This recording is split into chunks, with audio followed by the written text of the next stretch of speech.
বাংলাদেশের জনপ্রিয় নেত্রীকে আজকে আমরা হারিয়েছি। আমরা আজকে বাংলাদেশের মনে প্রাণে যিনি বাংলাদেশকে ভালোবাসতেন, বাংলাদেশের মাটিকে যিনি ভালোবাসতেন, বাংলাদেশের মানুষকে ভালোবাসতেন, এই ধরনের একজন দেশপ্রেমী নেত্রীকে আমরা আজকে হারিয়েছি, যিনি দলের চাইতে দেশকে সবসময় প্রাধান্য দিয়েছে। দেশের মানুষকে ফেলে কখনো বিদেশে পালিয়ে যাননি। উনি জানতেন যে ওনার বিচার হবে, ওনাকে ষড়যন্ত্রমূলকভাবে জেলে নেওয়া হবে।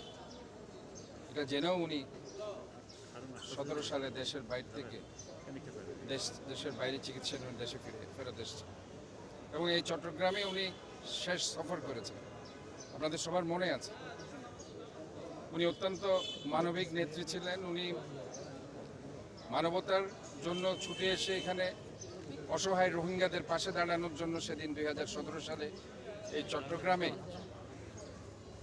থেকে উনি সুদূর কক্সবাজারের আমুতে এবং সেখানে টেকনাফে ছুটে গিয়েছিলেন এবং এরপরেই 18 সালে ওনাকে ষড়যন্ত্রমূলকভাবে গ্রেপ্তার করে ওনাকে জেলে নেওয়া হয়েছিল, যার কারণেই উনি অসুস্থ হয়ে গেলেন। আমরা আজকে এই ধরনের একজন দেশপ্রেমী নেত্রী বাংলাদেশের মানুষ আজকে হারিয়েছে। আমরা আমাদের একটা সম্পদ হারিয়েছি। রাজু ভাই, ওনার সাথে আপনার কোনো মধুর বা উল্লেখযোগ্য কোনো স্মৃতি আছে কিনা? আমার অনেক স্মৃতি আছে ওনার সাথে, বিশেষ করে যখন 1-11-র সময় উনি আমাকে প্রতিনিয়ত টেলিফোন করতেন যে চট্টগ্রামের নেতাকর্মীদের ঐক্যবদ্ধ রাখার জন্য। এবং আপনাদের মনে আছে সবারই, উনি যখন 2008 সালের 11ই সেপ্টেম্বর, তখন মঈনুদ্দিন ফখরুদ্দিন যে ওনাকে জেলে রেখেছিলেন, তখন জেল থেকে বের হয়ে উনি বাংলাদেশে প্রথম সফরটা করেছিলেন চট্টগ্রামে লালদিঘির ময়দানে উনি বক্তব্য রেখেছিলেন।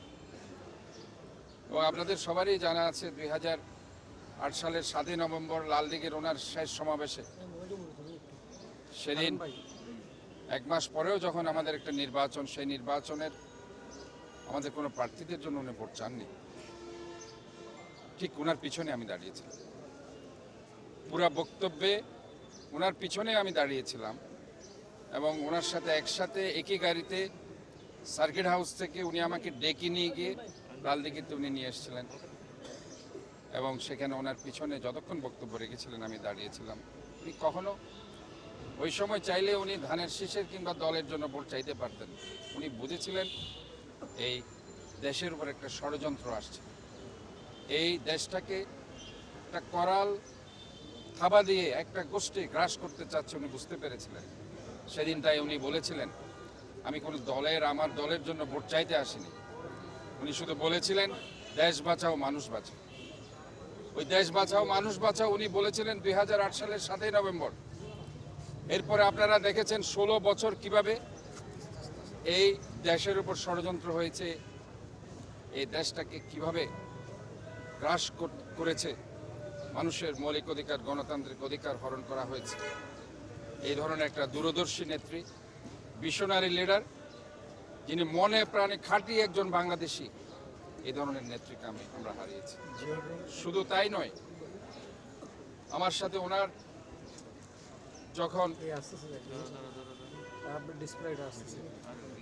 মেডিকেল কলেজে, আপনি জানেন আমার রাজনীতিটা শুরু হয় চট্টগ্রাম মেডিকেল কলেজ থেকে।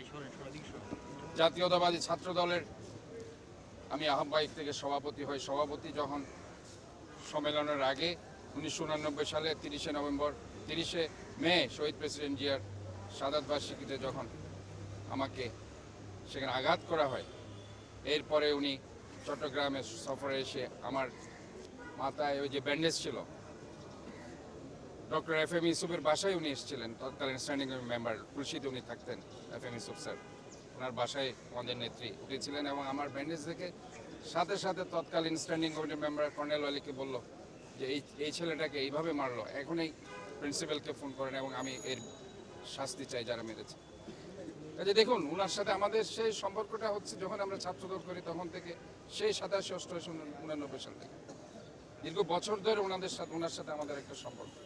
এবং আমি আজকে আপনাদেরকে বলতে চাই, আমার আজকে যে রাজনৈতিক যে উত্থান,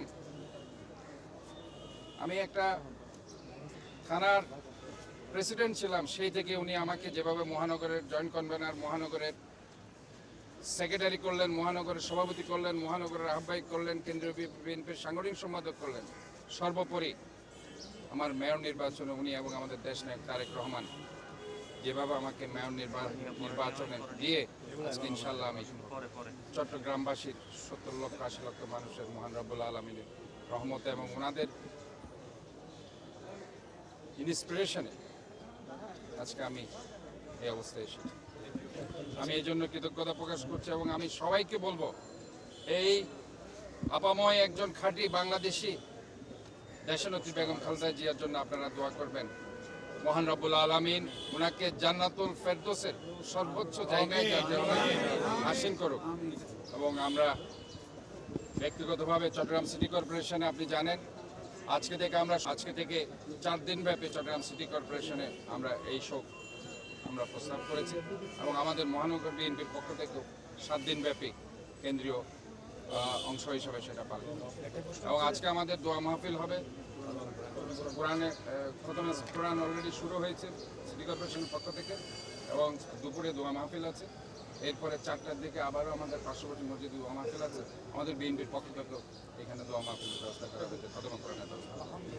তো নতুন এবং ফিরে আসা গ্রাহকদের জন্য নগদে চলছে ক্যাশব্যাক সহ প্রতিদিন হাজারো উপহার জেতার সুযোগ। হবে আশা আর ফেরা, সারপ্রাইজ সেরা।